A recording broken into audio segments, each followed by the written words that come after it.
Gusto ko lang pong ipakita sa inyo itong ating gagawing ilaw na masyadong malapit doon sa security door nila at yung ilaw mismo.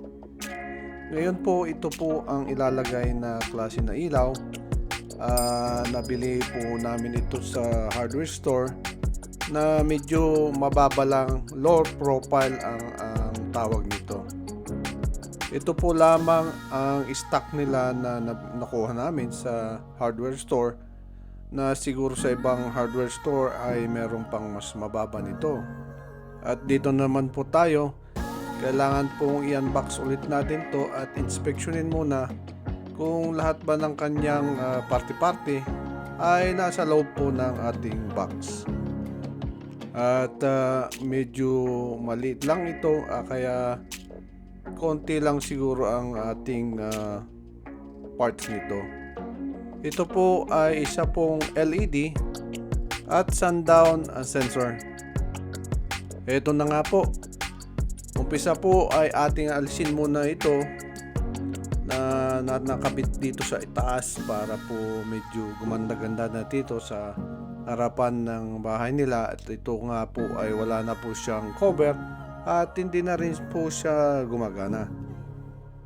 Meron lang po itong nilagay na isang screw at screw lang ito doon sa frame ng kanilang pintuan.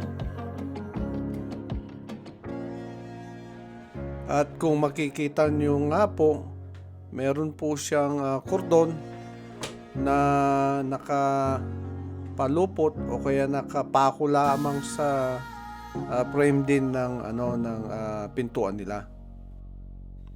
Ito nga po, lagi natin pong tatandaan na kung hindi po kayo komportable na naka-on po yung ating breaker, pwede naman pong i-off para naman sa inyong safety. Sa ngayon po, yung ating switch lang po ang naka-off dito, kaya medyo safety na po ako dito na habang ginagawa ito ay wala na pong kuryente ito. Siyempre po, huwag nyo pong kakalimutan na safety first bago po ang lahat.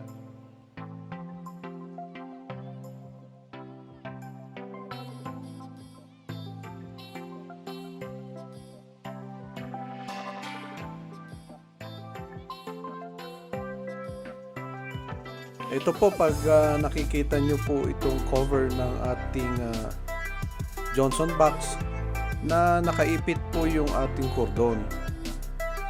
Ito po ay bawal na bawal po ito sa code ng electrician. Kaya naman po ito po ang isang itinuro natin sa may bahay na dapat pong alisan ito o alisin at itama po yung pagkakagawa nito. At kung makikita nyo po itong cover, ito po ay cover ng pang inside door, hindi po pwedeng outdoor ito. At kung matatandaan nyo nga po doon sa aking isang video na ating inisa-isa yung mga parte-parte na pang cover o kaya mga material ng para sa labas at para sa loob ng bahay.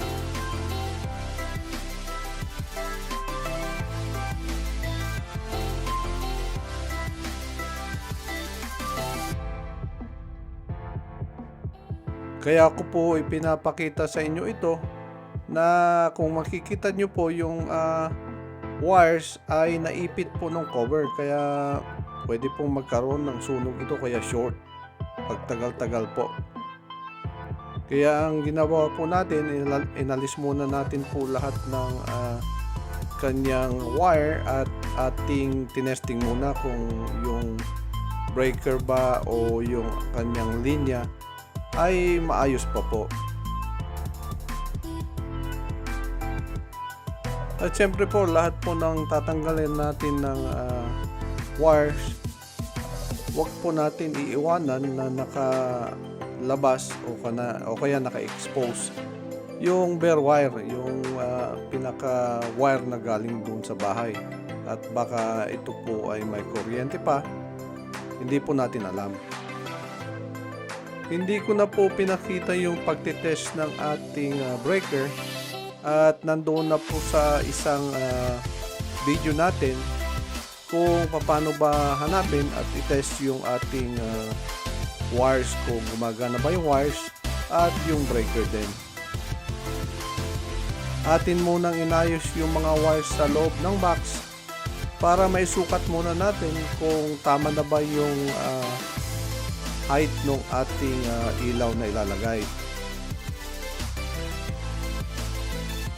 Hindi ko na po pinakita yung ating pagsukat ng ating ilaw na bago, at ilalagay na po natin dahil nasukat ko naman na konting-konti lang yung kanyang diferensya po. Halos po sumasagi doon sa security doors natin.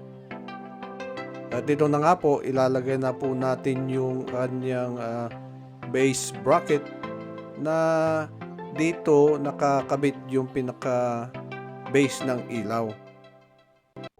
Meron pong dalawang tornilyo ito na nakakabit sa Johnson box, at meron pong adjustment do ito po sa gitna para po kung pwede nyong ikutin yung ilaw po, pwede po, at ito po ay na-adjust po sa gitna. Ito nga po, wag po natin kakalimutan i-secure yung mga tornilyo. Dalawa nga lang po ito, pero wag po natin kakalimutan. At syempre yung kanyang Johnson box ay nakakabit na po dito yung ground wire na galing po doon sa circuit breaker.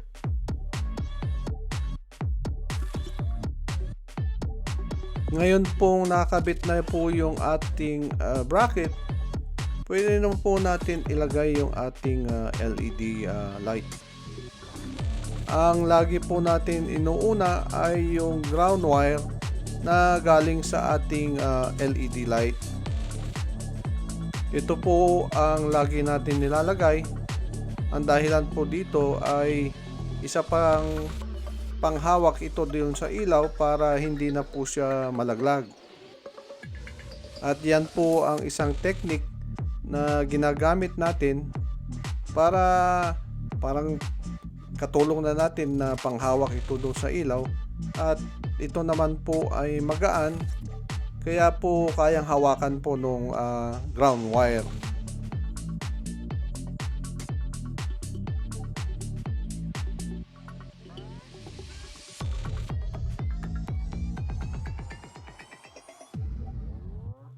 At isunod na rin po natin yung ating black wire na galing doon sa ating ilaw, at ganon din po doon sa galing pupunta sa bahay o manggagaling sa bahay ay black wire din po. Atin pong tinitwist muna ito ng ating daliri, at isunod naman natin yung ating puti. Tapos i-twist din natin ng wire nut yung connection po. At wag po nating kalimutan na higpit ang maigi, at tama lang po ang pagkakahigpit. At isunod naman po nating ilagay yung ating ilaw, at wag po nating kakalimutan na yung ating sundown sensor ay nasa ibabaw po. At syempre wag po nating kakalimutan na ang ating mga wire ay isaayos para wala naman pong maipit doon sa ating mga wires.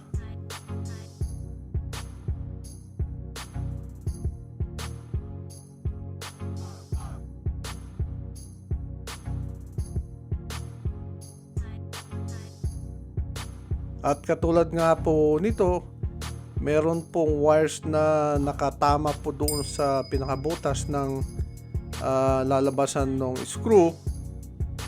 Ating pong inayos muna at ating uliting ilagay yung ating pinakailaw. At ngayon pong naka-align na po yung screws doon sa bawat tabi, i-testing muna natin ito ng panandali at para atin pong makita. At kung makikita nyo po, halos po ito ay magkadikit na doon sa ating security door pag ating pong binubuksan. At kung makikita nyo po, atin pong tinatapat yung ating sundown sensor, kung saan po lalabas yung liwanag ng ating araw. At pwede na po natin ilagay yung ating mga nut nito na humahawak doon sa ating fixture. At syempre po, muli nating itetest uli yung ating pintuan kung ating ilaw ba ay sasayad doon sa security door. At yan na nga po, makikita nyo na maliit lang po yung ating gap doon sa ating ilaw at doon sa security door.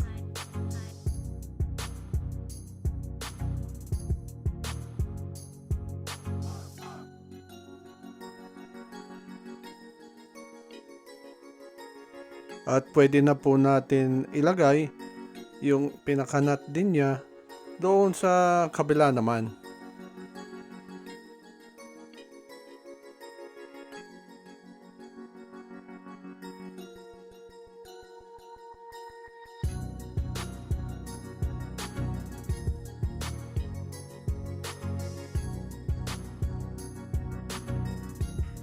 At lalo pong bababa ito ng konti, didikit po sa ating wall dahilan po sa mas malapit po siya doon sa ating security door.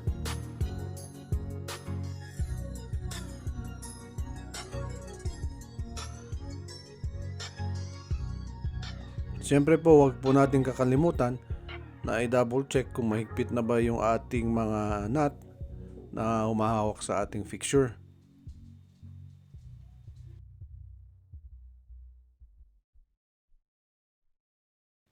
At ngayon namang mahigpit na po, atin uling itetesting yung ating security door kung tatama ba ito.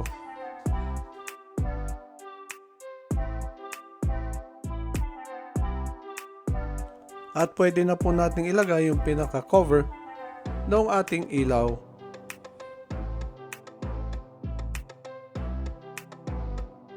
At ito na nga po, medyo tumatama po siya ng bahagya, kaya iaayos po natin ng konti at hanggang sa hindi po siya tatama.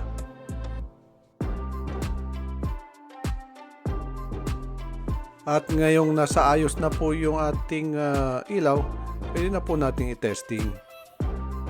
Pag itinetesting po ito po ay nilalagyan po ng black tape o kaya electrical tape doon po sa pinaka sensor niya para matakpan po yung ating liwanag. Ito na nga po, paulit-ulit po natin na tetesting nito hanggang sa masatisfy yung ating sarili na yung sensor at yung ilaw ay gumagana po.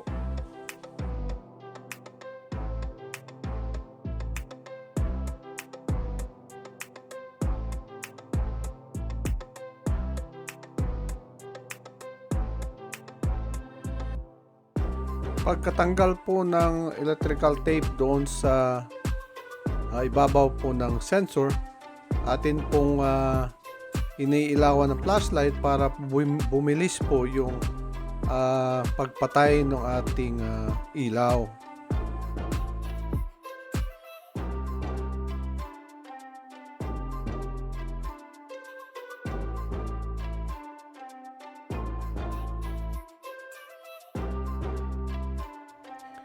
At atin pa rin inuulit-ulit yung ating pagtetesting at hindi pa tayo nasasatisfied yung kanyang pag off and on sa liwanag po.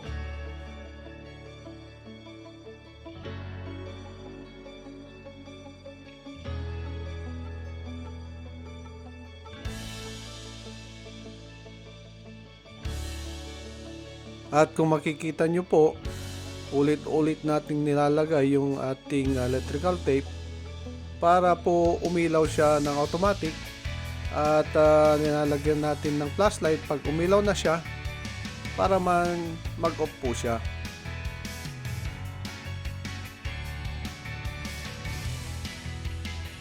At ito pa po ang isang pagte-testing.